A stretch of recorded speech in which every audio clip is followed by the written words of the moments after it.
My name is Lex. This story is one I've not spoken of in a long time, as I've distanced myself from it for my own peace of mind. For context, I've always had great intuition. It's a cliche, sure, but I've been told for years that it runs in my family. For example, I knew the minute my grandfather died without anyone telling me or me knowing anything. I was maybe 12 years old, and I suddenly woke up out of sleep and came downstairs to my mother, who was crying in the kitchen at around 4 in the morning. I said, "Mom, I promise it's going to be okay." My mother, with a baffled and a bit unsettled expression washing over her face, slowly said, How did you know?" I just knew. I don't know how or why. I just did.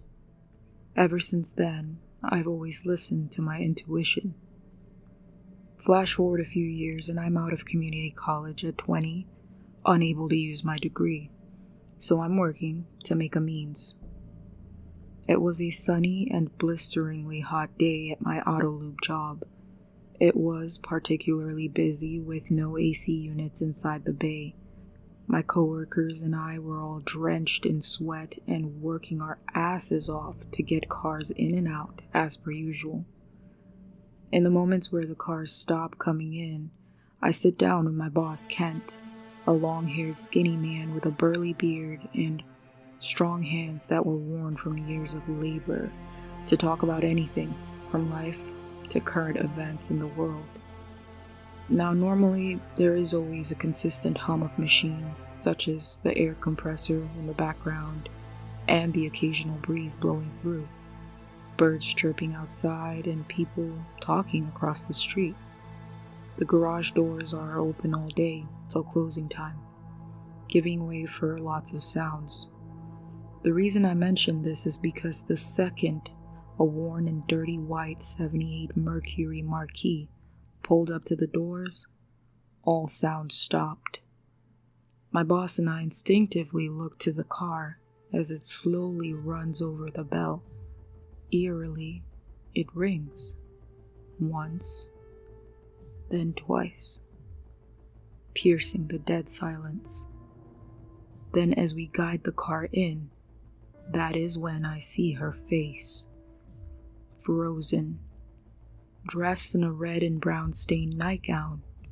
She looked nearly lifeless other than these scarily large and devastatingly cold black eyes.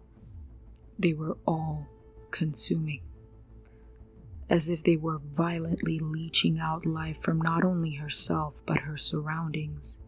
Her face deeply sunken and palish blue, with a large mouth formed into a permanent frown.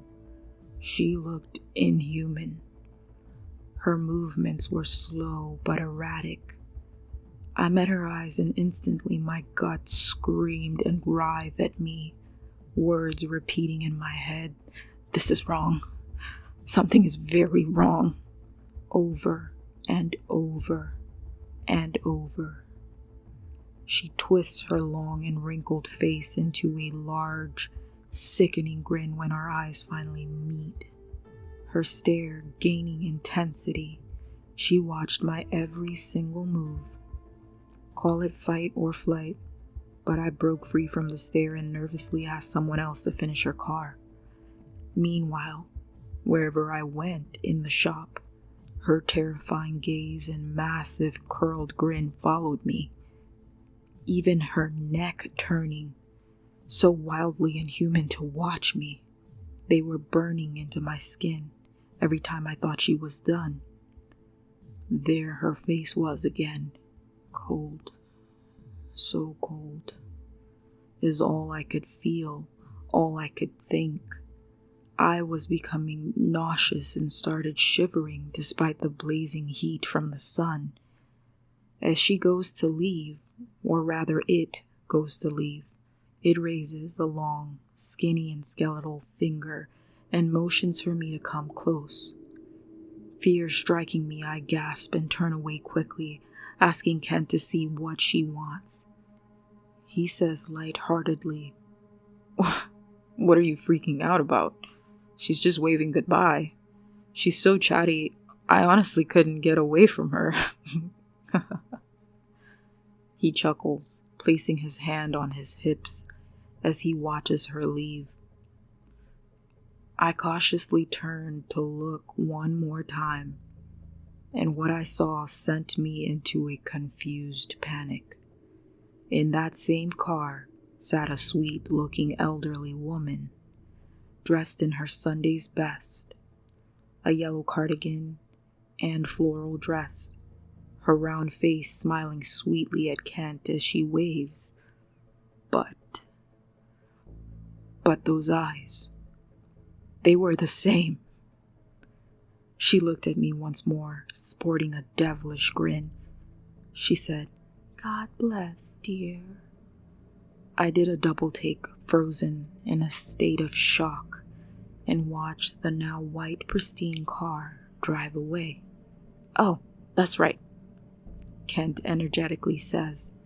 "She gave you a card inviting you to her church next Sunday." I take and look at the card, filthy and wet, and my heart felt like it was going to burst.